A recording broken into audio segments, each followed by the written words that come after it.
Yeah. I have a question here, which reads like, I would like to hear. This is questioner is saying, questioner would like to hear on Vedic Dharma. And it just happens a while ago, I shared some of these ideas with Sunday school children. So, I have prepared a kind of slides that are readily available with me. So, I would like to use them and see, that helps me in the sense saves my time, but is I hope it won't take too long. Let's see. Okay, I'll try to go as fast as possible. So, if you go to India, if you ask 1,000 people what dharma is, you know, they are likely to say they translate it as religion, and I will say 998 people out of 1,000 will say. Others may not quite say that, but they may not be very clear what they mean by dharma. So, of course, this is a question in everybody's mind. What is it really? Because religions, and even those who call themselves the Hindu, a majority of people, they also associate as if they are also, subscribing to a particular religion, and there is a place of worship like in other religions. Okay, हम्म, देखो but let's see. सुनो बड़ा बढ़िया Name, yeah. So if it is not a religion, what is its name? Somebody will say this is variously known as Hindu Dharma, Sanatana Dharma, Vedic Dharma, or Satya Sanatana Vedic Dharma. All these are acceptable terms. This is a term which I think, outsiders have given to us. It is not our own term. The word Sanatan means a set of eternal principles. So if these are principles, these are eternal principles, means they've been always there, so to say. When we say Vedic Dharma, it means a kind of its description is there in the books called the Vedas. When we say Satya Sanatan Vedic Dharma, then of course it is Sanatan Vedic Dharma. Satya is, meaning it is, these are true eternal principles that have been described in the Vedas, something like that. Let's try to understand it, how it differs from religions, because typically religions as they exist now, they have three main parameters. There is a human founder, they have a holy book, and they have a place of worship, so to say. In the context of, say, I have just listed a couple of religions here. Say this is Islam. The It was founded about 1400 years ago by a person named Muhammad. Now there is this. They treat a book called as Quran as their holy book, and then they assemble at some place. They call it a mosque. Same thing is happening with those who call Christians. About 2000 years ago, a person, Jesus Christ, founded it. Their code of conduct is in a book called Bible, and they have a place of worship called church. So under the influence of this is kind of a peer pressure, you can say, a typical, one who is follower of Sanatan Dharma, he misunderstands his own identity, and he thinks he is also following a religion, is it not? And then he also tries to fits himself in this box. So actually he is, Sanatan Dharma is this orange color. There is no human founder. There is no holy book as such. Yes, Vedas are the first book of our knowledge, but the word Ved means knowledge. It is just a book. It is not that, you know, not kind of a holy book Of course, somebody may have high regards for the Vedas, but it has to be viewed as book of knowledge, like we see any other book. Of course, it is important, being the first book, but I won't still say it is a kind of a holy book in this kind of a age.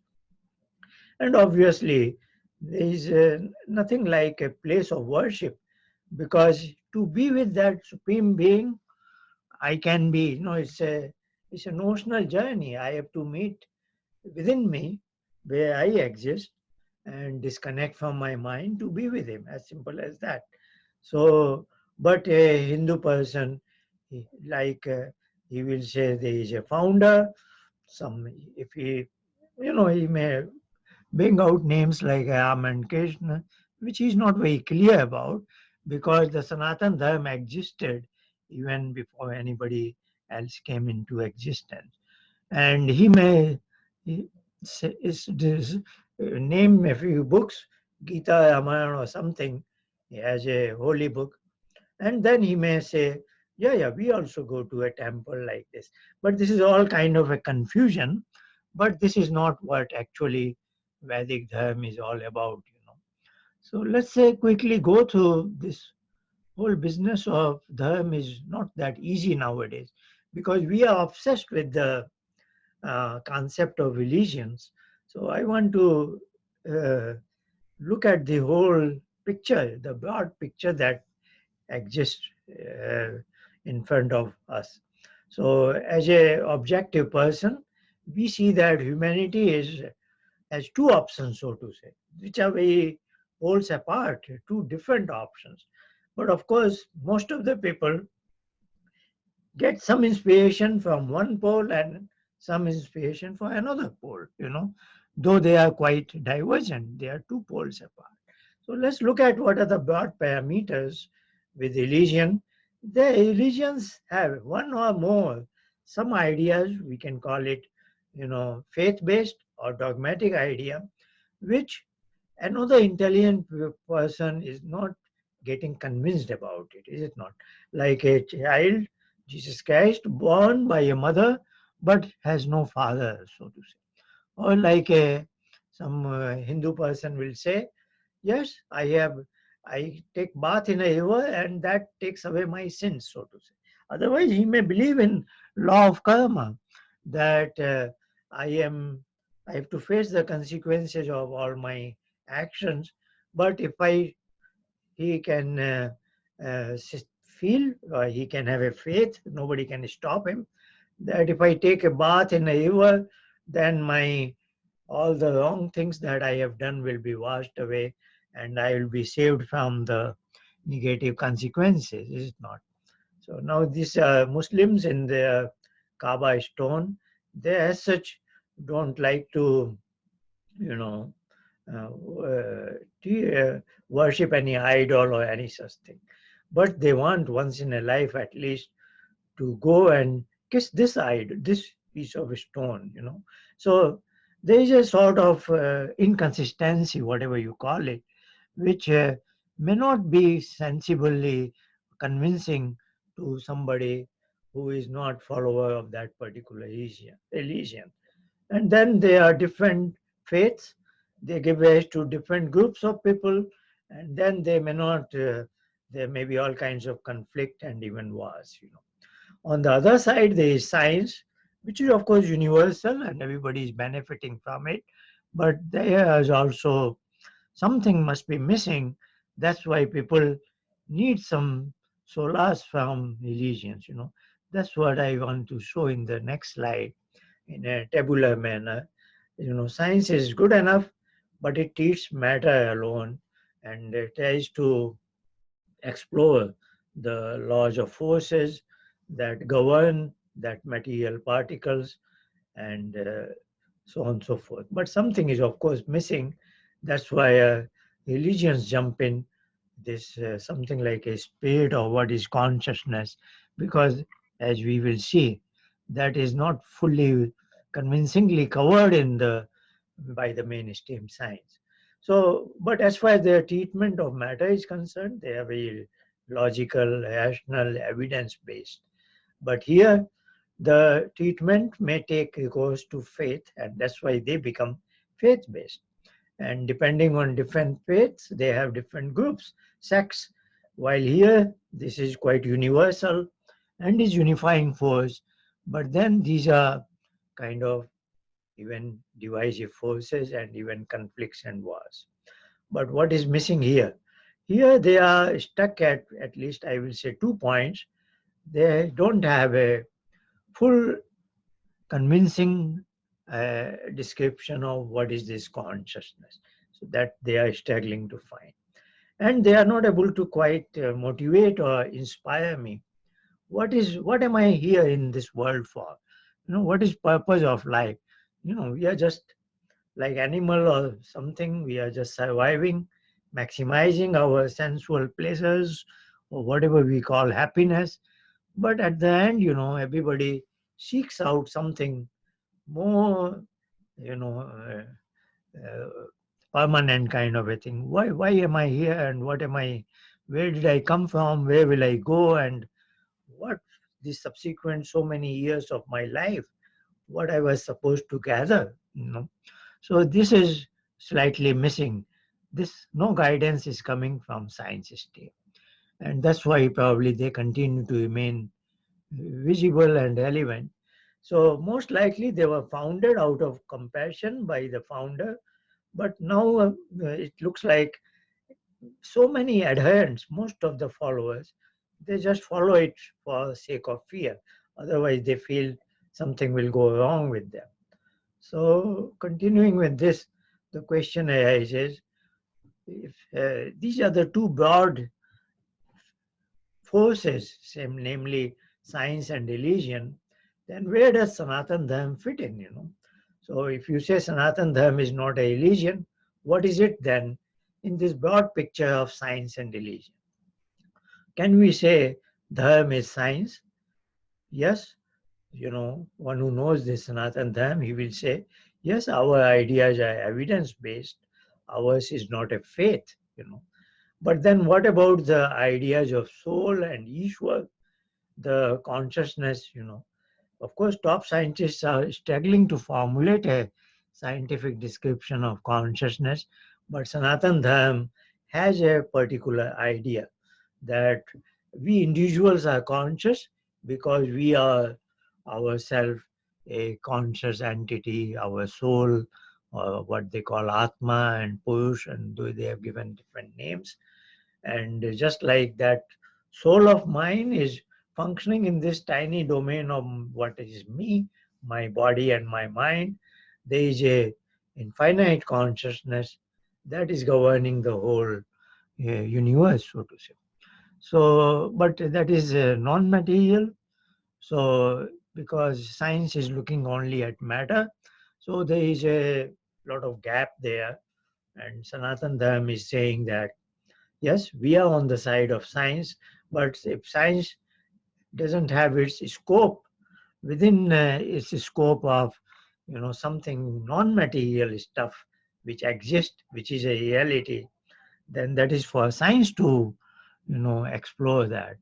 So it is very likely they will accept the idea of soul in Sanatana Dharma, and Sanatana Dharma feels that it is evidence based because one can try to, I will say, realize it, see it, seeing not by the eyes in deep in meditation. Who am I? That so Sanatana Dharma has this kind of a concept that we are science of matter. Whatever the modern science is saying, all that is fine. Natural laws of physics and this. But there is another layer that we will say science of consciousness. If you wish, you can call it Vedic science. And here the governing law is the law of karma. Why I was born in a particular family and somebody else born in another family on a different date and time. All this is, there is another law that governs all of us. Whereas natural laws of physics govern the material particles. And then, having said there are two sets of laws, then we say that there must be a lawmaker also, and that is Ishwar. So just like in our communities, like in we have political boundaries. So in a particular nation, say USA, there is a law of land.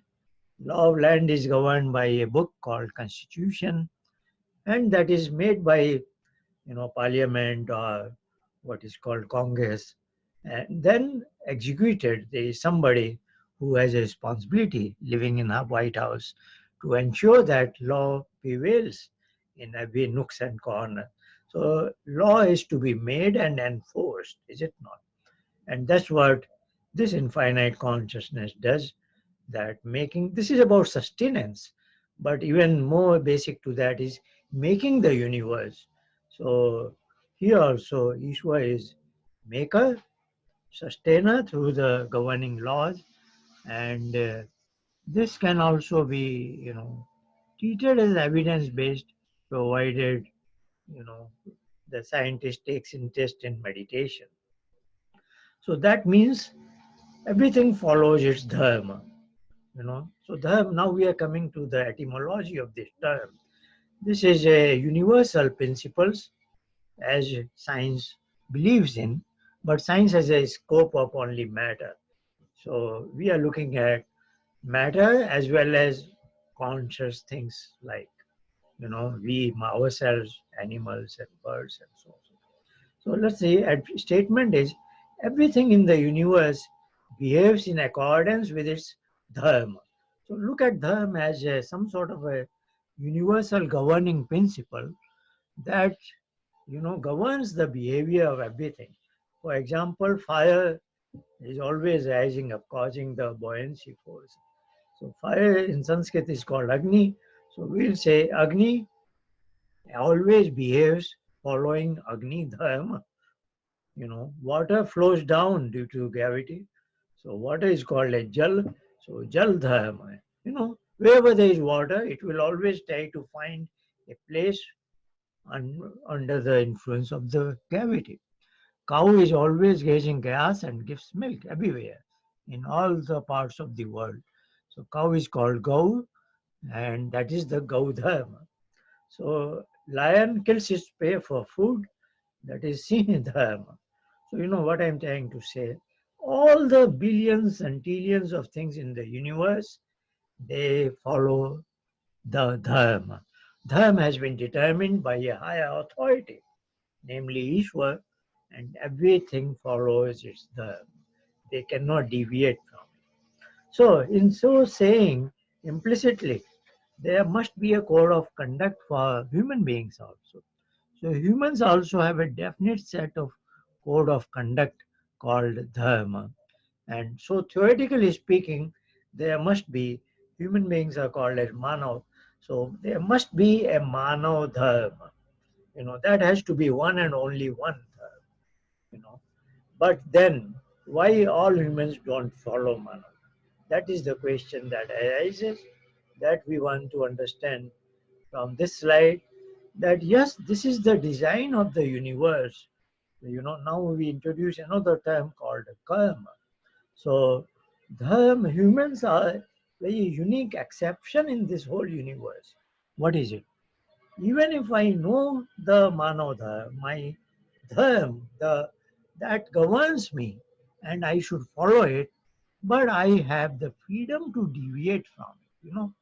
No animals, birds, no, like a wood has to behave like a wood, steel has to behave like steel, air, water, everything has to behave the predetermined dharma of that thing, is it not? So a cow is always, all cows will behave in this identical manner, in the identical circumstances. The lion will behave in that same manner, in those similar circumstances. But we, two human beings in two identical circumstances, will not behave identically same, because we have freedom to deviate from. Finally, what I execute is my karma. So that's why there is another term in philosophy, my karma, which may be aligned with dharma, may not be aligned with. That is a privilege that we have. So finally, what I execute is my karma. For all other things, for all other species, their karma must coincide with their dharma. So, technically, they don't do any karma because they are just doing what they are supposed to do. So, there is another way to look at it. We are not programmed, whereas animals, etc., have been programmed. So, we have freedom. So, we are right, sometimes wrong as well. We have choices. We have multiple options. They don't have multiple options. They are programmed and they just follow. So in other words, they are always right. We will never say an animal did something wrong. So we have these multiple choices, and that's where we find out what is right for me at this point of time. So once with this freedom is there is another thing is called accountability. That is what is law of karma. So finally, I have freedom to do a particular karma, but then I have to face the consequence. So law of karma, of course, there is a element of some reward and punishment, one could say, but there is a purpose of that is, to make me see that it is in my own interest to follow my dharma. You know, so like we have disturbed the ecology a lot. Now all our presidents, prime ministers gather. Look, we have to somehow reduce the carbon footprint, greenhouse gas, because we have harmed the ecology a lot. And that has caused a lot of health problems. So, when we are punished, then only we learn, is it not? That is human nature. But a smart human being is, he follows his dharma right at the first instance. So that gives us an opportunity to rise also, and that's why there are three categories of human beings, good. So, the concept of dharma is not that simple in the modern times when we are so much accustomed to science and religion, etc., etc. So, I will say in the nutshell, look at dharma as a modern science, plus if there was a science of consciousness which doesn't exist today, but if there was, then that integrated with the modern science of matter, that would be. And I personally hope our scientists realize that they are working on it, and they will show converge on that point. So, as I said, this is part one. I may take a few more uh, opportunities. Otherwise, it's a very large topics. The whole idea of the. But today we have covered what this word is and what conceptually it means, and then we want to see. In probably next week, I will bring it out. If I have the freedom and to do dharma as well as adharma, then how do I go about it, and what are the signals, so on and so forth.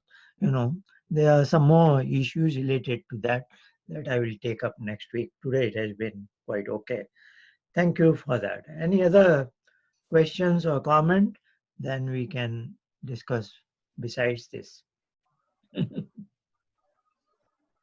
Well, I think the religion part is so misinterpreted that, uh, and I don't know how it started. Is it seems like everyone is in a business of selling his God, and there's so much of fighting going on, and people are not minding their own business, and so this is very sensitive topic, and I don't know why it should be rather, one's personal relationship with the God, to keep it simple.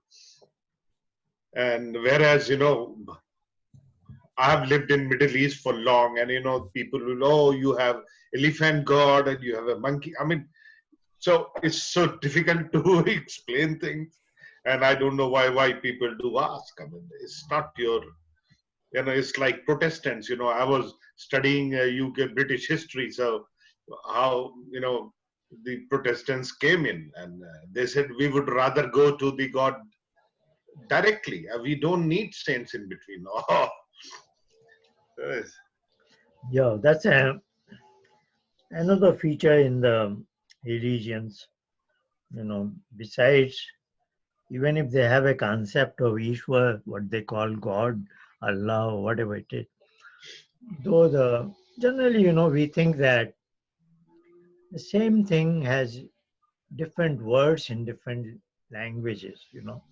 For example, I will say water in Sanskrit is jal, in Hindi say pani, in English is water, in German, I don't know many languages, but in German it is called Wasser.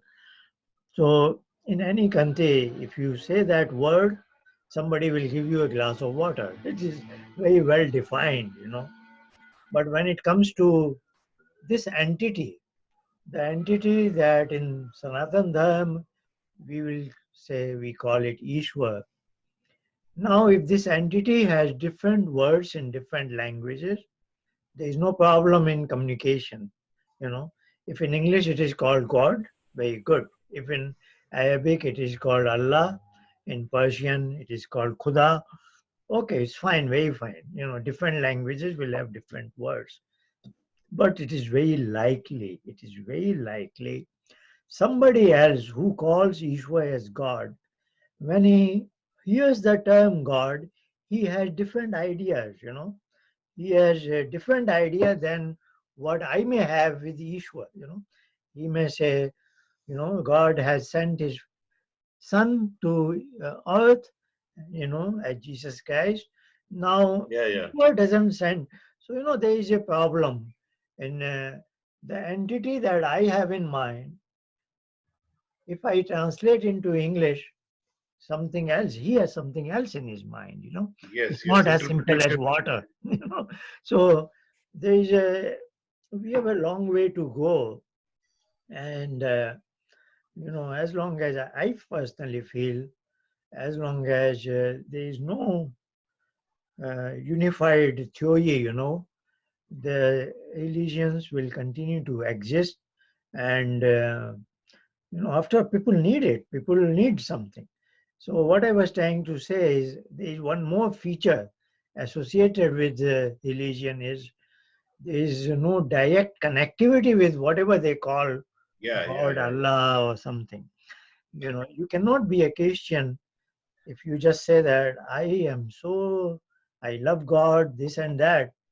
You have to accept Jesus Christ as his only Son of God, as your Savior. Then you are a Christian, is it not? So this is religions are bringing one more parameter. I listed just three of them. There is a human founder, there is a holy book, and there is a so-called place of worship. But you are right. There is another parameter. There is that human founder. There is the link between you and God. You know, you have to accept him as the link. Otherwise there is no direct thing. So you are right. Eventually we need spirituality, and that's why people look at the religions. And I wish one day spirituality is within the scope of scientists, and then there is a good scientific treatment of all this, where did it come from, why it was made, and all that, why we are here. If all those answers scientists can give, that will be much better. Otherwise people will always go to Yeah. religion. But No, but if there is a creation, then there has to be a creator. So scientists well, will, to us, they do believe, but so is a cause and effect, and that I don't think anybody can deny that there is nothing. I mean, is the name which probably would vary, that is Ram or Jesus or Allah, but there is a creator. That is why there are creations. So well, if you, yeah, yeah, there are many things that sound very simple, but the modern way of thinking is, I won't say it is, don't want to comment on it, but this, it's okay. We say there is the world, so there must be a maker of it, but yes, it won't, it doesn't, it doesn't find resonance with all the people in the world. So there are a number of scientists who are saying that the matter behaves like this because that is the way it is behaving like this. So we cannot comment on that. They are also very intelligent people, but they don't accept these words, these sorts, simple sentences on their face value. Because in science, the thing is, if you say something, you have to validate it, verify it. Oh, yes.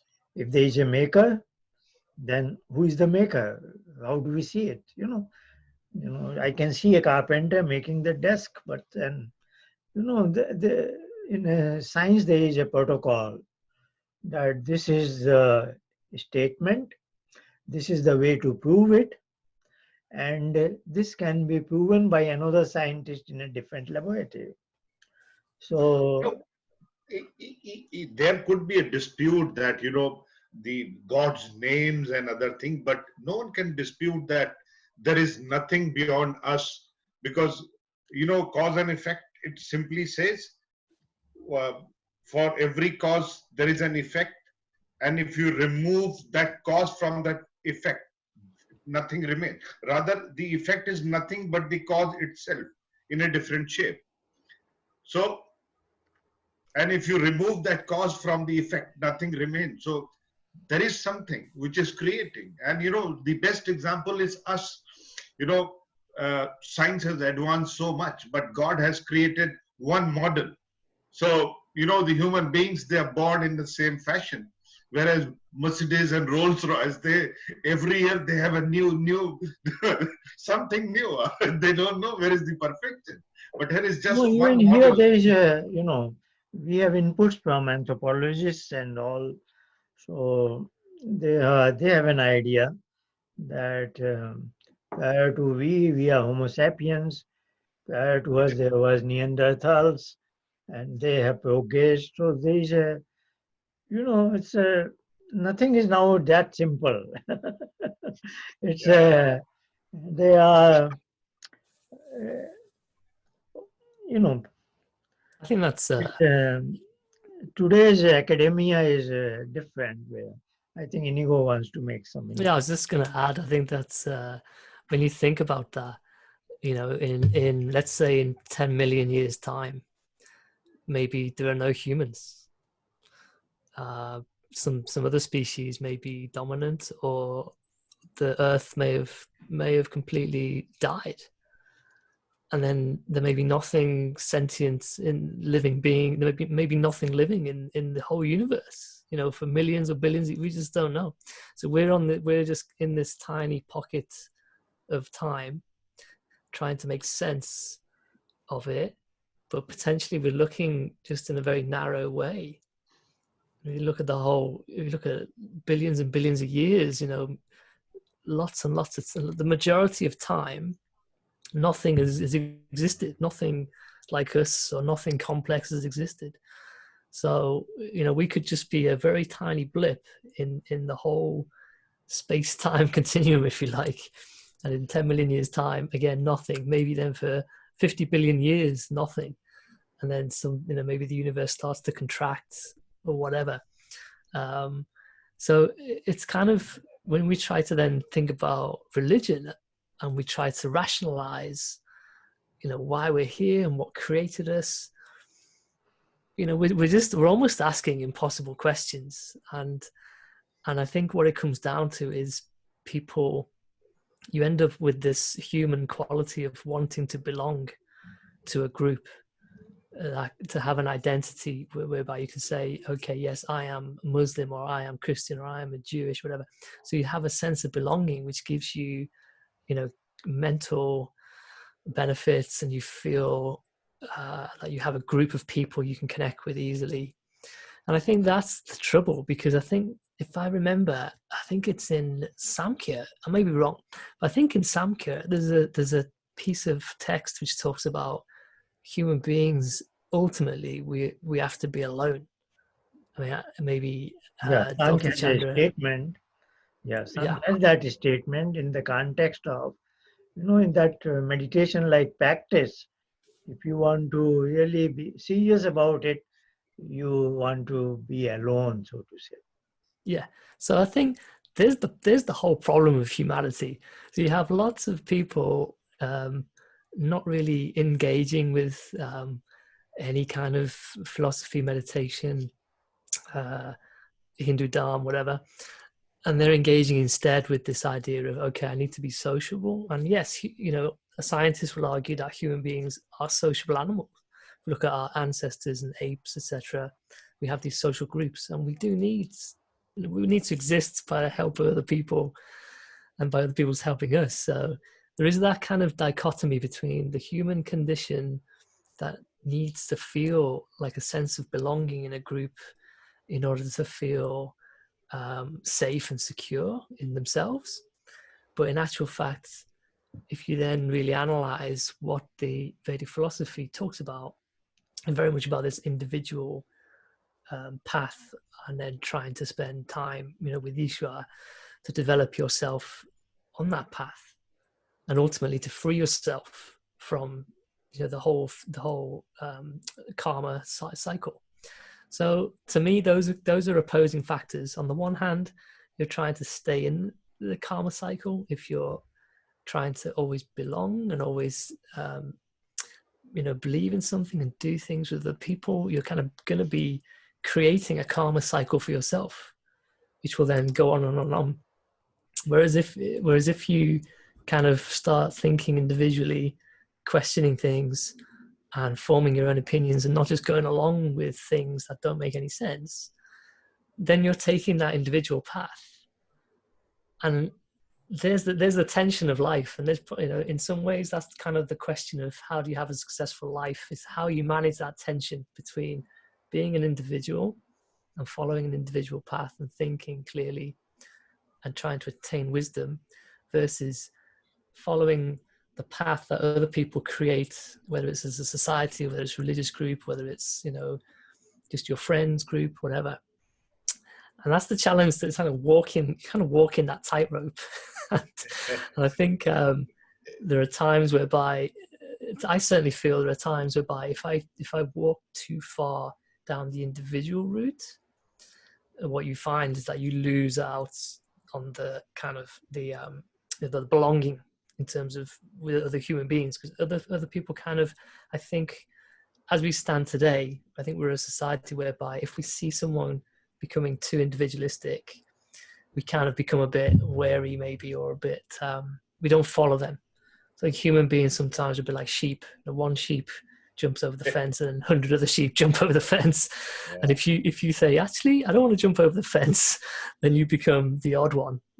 Maybe over the fence is just a 100-foot cliff and everyone's died. So to me, that's I mean, religion just fits in with that philosophy, that idea of, instead of everyone being individual and seeking out wisdom, which might be different for each individual, and then just accepting that difference, versus forcing people to accept a particular way of doing things, a way of thinking about things. And that's where you get the conflicts, I think, between groups of those people, and between those people and people who just want to be individualistic. Well, that is what Guruji has been teaching, that the humans have discriminating capacity, and that is what is not being used. So whatever you explained was just like we have been living like animals with a static set of programmed mind, that whatever my father did, I am doing it without knowing whether it was right or wrong. And this is where the meditation comes in. You know what, you, me are here with Guruji to explore and discriminate, have more ideas that why I am here, who is my God, and all these answers are there actually within us. And the meditation is one of the best remedy to cure this. Because Islam, I mean, in my religion, whatever I've been taught by my mother and father, whatever is written, we are just following it up. So, but whether it's right or wrong, so we 98% world is behaving like animals who have a set fixed programmed mind, what Guruji had said a few days back. And what we require that way is to use our discriminatory powers and that part of the mind to go in meditation and say the question I asked him a few weeks back: who am I? Atma Sakshatkar, I mean, the sense realization. Unless that comes in, we will just move on with fixed ideas that our forefathers have been following up, and keep selling our gods and keep fighting without understanding what's the real thing. The state of affairs is very challenging. But one good thing is it is age of science. So, everybody is forced to articulate his ideas in a manner, and if it is not convincing to many others, people can realize their weaknesses, their, if you are convinced about something, but you are not able to convince another person, then there is something missing. So all these forces are working, and everybody is genuinely playing his role. Finally, at the end of the day, we all want our quality of life to improve. You know, the happiness will be the key. Yeah, So peace of mind, if Anand. just now what Inigo said, social groups, if a particular group has a better level of happiness, I am sure others will like to know about it. Why are they better off? So that I think happiness will be the last index, you know, that will be judging quality of life.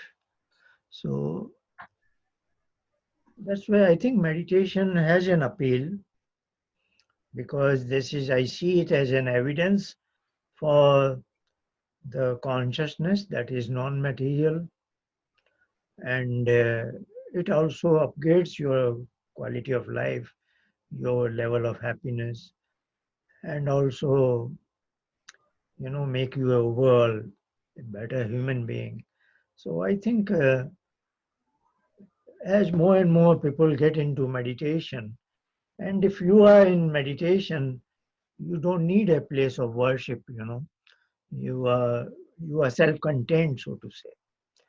So I think the future is meditation, and if scientists also pick up, then I think they have a better way to appreciate it.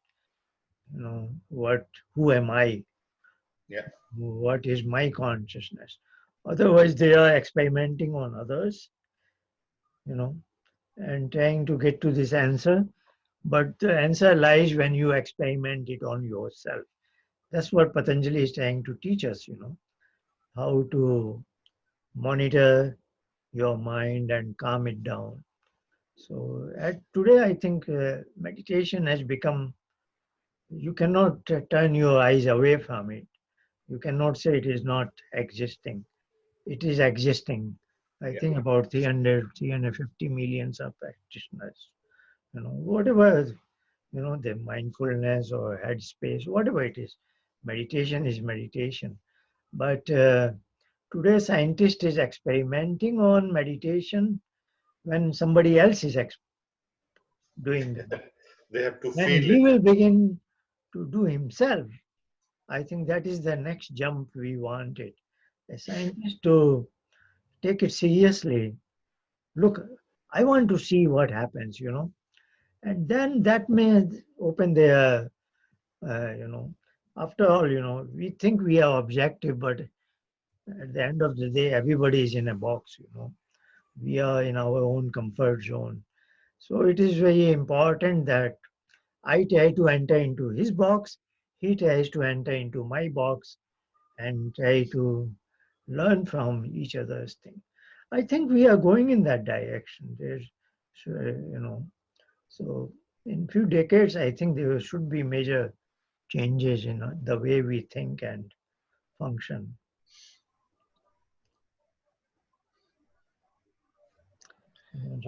You will be there next week as well. Yeah. Yeah. So Yeah, I I have thought received your those 4-5 pages, yeah, what you sent me. If you yeah. want, you can face a question based on that. You know, I could comment on it, or maybe I can myself just comment on it. But I just generally don't like to comment on something, But Which has been I written. can Yes. try to be, I can take it up. Or if you can face a question, that will be still better, No, I just sent it to you that because I learned that scientists are working. No, I thought we don't have much time. I'll give you rather, you said something and a question clicked just now. But I think let's hear from you for some time. We have been talking about two things: the ultimate goal of human beings and the two things I had said one day were dukh nivritti, means getting rid of the pain, and anand prapti, and getting the anand. Now, I was reading something about Buddhism, and Buddhism stops at dukh nivritti. But what I felt, or I read or understood, that everybody gets rid of the pain when is in deep sleep. But anand is something.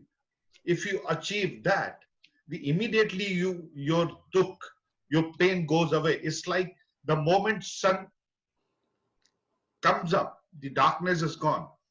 So why we have these two destiny means targets, the dukh nivritti, getting rid of the pain. Buddhism is totally on this, and a lot of meditation goes on that you get rid of the pain. But if we, like Vedas, they say that if we target Anand, then Dukh naturally will get away. Yeah, very valid question as such. Because Sankhya begins with dukh nivritti, how to get away from all kinds of pain and suffering. And your question now is, why does he make that as our objective? Yeah, Why didn't he say that, Anand. getting to that supreme bliss, if that was the objective, then naturally when I am in supreme bliss, I am disconnect from pain, is it Yeah, not? So why did Sankhya say getting away from pain rather than getting anand, is it not? Anand That should have been. But I should think have a been. simple answer is very simple, obvious answer is because if I tell you I will give you this, but you don't even know that thing, then I cannot, how do I describe it, If I Uh, say I have Anand in my pocket, I will give it to you. You come to me, but you don't know what Anand is. So, okay, okay. that is his problem, Anand I means hope you unless you know understand. the pain, Yeah, unless you know his the pain. pain is everybody has experience, Yeah, and for it is unwanted for everybody. So he says, I will teach you a scheme so that you are away from all kinds of pain, you know. But if he says, I will teach you something, I'll give you something very superb, he calls it Anand, but then nobody understands what it is. You know. well, but give us some more insight next time. Yeah, yeah. That has been but they have looked at it in both ways. But this is philosophy. What Kapil is trying to do is he's convincing others. I think just You know, lastly, I think, yeah, yes, sorry anyhow. to interrupt. I'll just be very quick. I think also in Buddhism, but probably in Samkhya philosophy or Vedic philosophy as well, there's a concept that you can experience anand, or you can seek out anand, and you can try to remove your own pain through meditation, through practice, etc. But there's also a collective. So I think I heard somebody talking about a collective karma, if you like. So whereas you can seek it out personally, this anand state, if the rest of the world is creating this kind of negative karma situation, it's going to affect you. So there's nothing you can do to avoid that if the rest of the world is creating a negative situation. So maybe that's part of it in terms of the difference between your own personal journey and what you can achieve within that versus what's going to impact you because of the journey that other people are taking in your environment. Yep. Yeah. I think we can talk more about this, the pain and Anand thing. Yeah. Next week probably we'll take it up. Some more related issues. Okay, it was nice being together, and have a good time for another week. See you again next week. Thank you. Namaskar.